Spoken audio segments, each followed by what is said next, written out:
Les ravages de la cocaïne, une drogue qui s'est installée dans le quotidien des Français, réservée au milieu festif.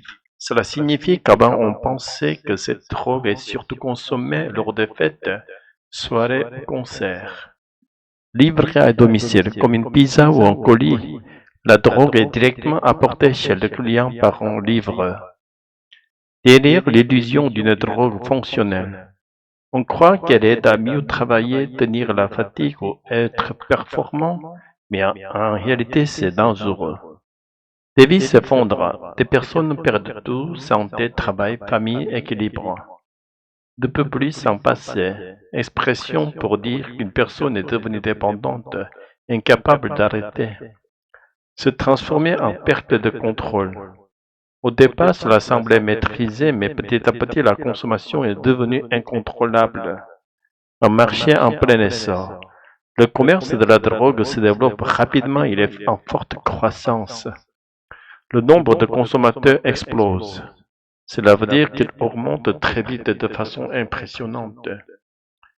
Les trafiquants se multiplient. Il y a de plus en plus de vendeurs de drogue, notamment grâce aux réseaux sociaux. Visés sur la pureté, les dealers utilisent la stratégie d'augmenter la qualité et la concentration en cocaïne pour attirer et fidéliser les clients. Maximiser leurs bénéfices, faire en sorte de gagner le plus d'argent possible avec le produit. Plus addictive et dangereuse. Ici, l'addictif peut dire qui crée plus rapidement une dépendance, donc encore plus nocive. Tentative de sevrage.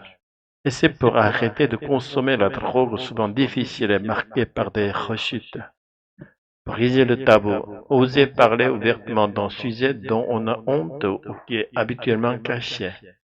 Une issue tragique. À la fin malheureuse ici, la mort par overdose d'un consommateur. Cette drogue n'est plus réservée au milieu festif, désormais livrée à domicile,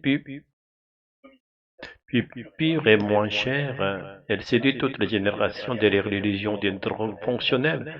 Les vies s'effondrent entre addictions, drames familiaux et un marché en plein essor. Stéphanie achète la cocaïne toutes les semaines et ne peut plus s'en passer. Cette mère de famille accepte de témoigner pour montrer que cette drogue n'est plus réservée au show business mais concerne aujourd'hui la population ordinaire. Aide-soignant, elle dépense toujours plus à cause de ça. Je dépense à peu près 200 € par mois, mais ça peut monter jusqu'à 600 €, confie-t-elle.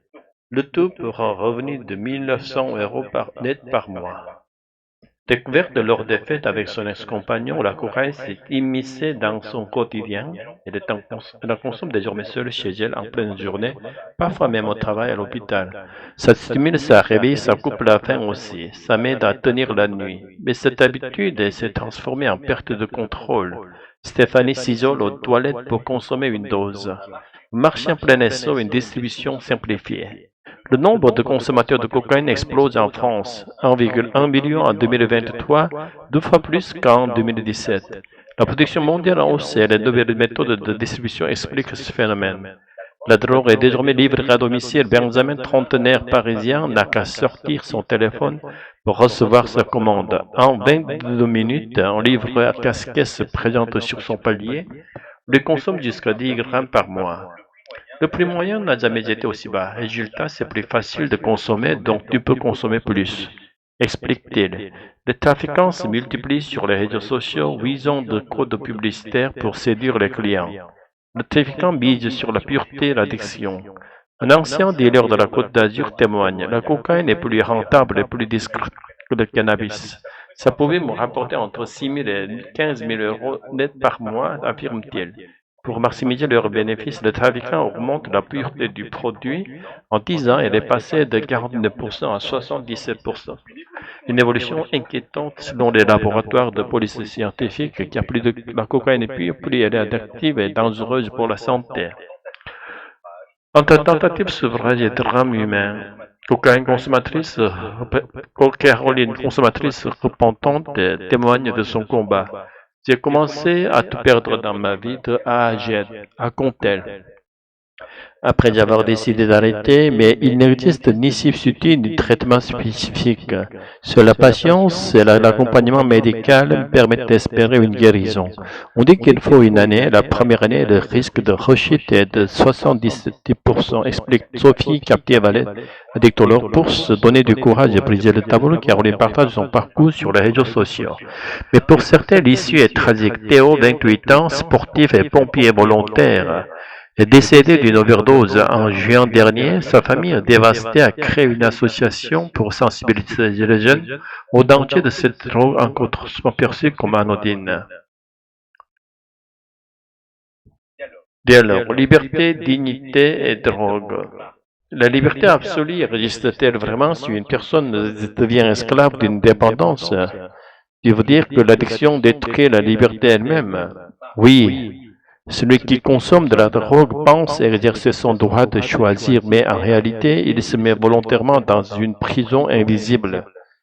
Et la dignité humaine, elle est tout autant compromise. La dépendance conduit à l'humiliation, à la perte de repères, à la destruction des liens familiaux. Où est la dignité quand un être humain est réduit à supplier pour une dose? C'est un vrai paradoxe. On invoque la liberté et la dignité pour tolérer la drogue, mais au final, ce sont elles qui sont anéanties. Voilà. Et c'est pour ça que je crois que l'Occident se trompe de chemin. Sa politique de réduction des risques ne fait qu'à retarder l'inévitable, la banalisation. Et que propose-t-il alors? Une politique plus dure comme en Chine? Oui, la Chine a tiré une leçon de la guerre de l'opium. Elle sait que la drogue peut détruire une nation entière. C'est pourquoi elle frappe fort, surtout contre les trafiquants. Mais la peine de mort n'est-ce pas trop extrême? Dans une démocratie, une telle politique serait impensable.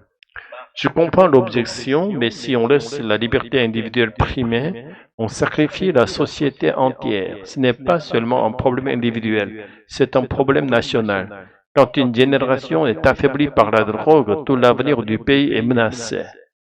Alors, selon toi, la solution serait une répression massive? Répression implacable contre les trafiquants, oui. Mais en parallèle, accompagnement médical pour les usagers. Car il faut distinguer, le trafiquant est un criminel, l'usager est souvent une victime. Donc, un équilibre, châtier sévèrement ceux qui alimentent le marché et aider ceux qui tombent dedans. Exactement. La vraie dignité humaine n'est pas de laisser chacun se détruire au nom de la liberté, mais de protéger l'homme contre lui-même. Tu sais, ça rejoint une idée ancienne. Être libre, ce n'est pas faire tout ce qu'on veut, ce n'est pas être esclave de ses passions. Voilà. Et si l'État ne prend pas ses responsabilités à la liberté et à la dignité humaine, celles qu'on prétend défendre seront les premières victimes de la drogue.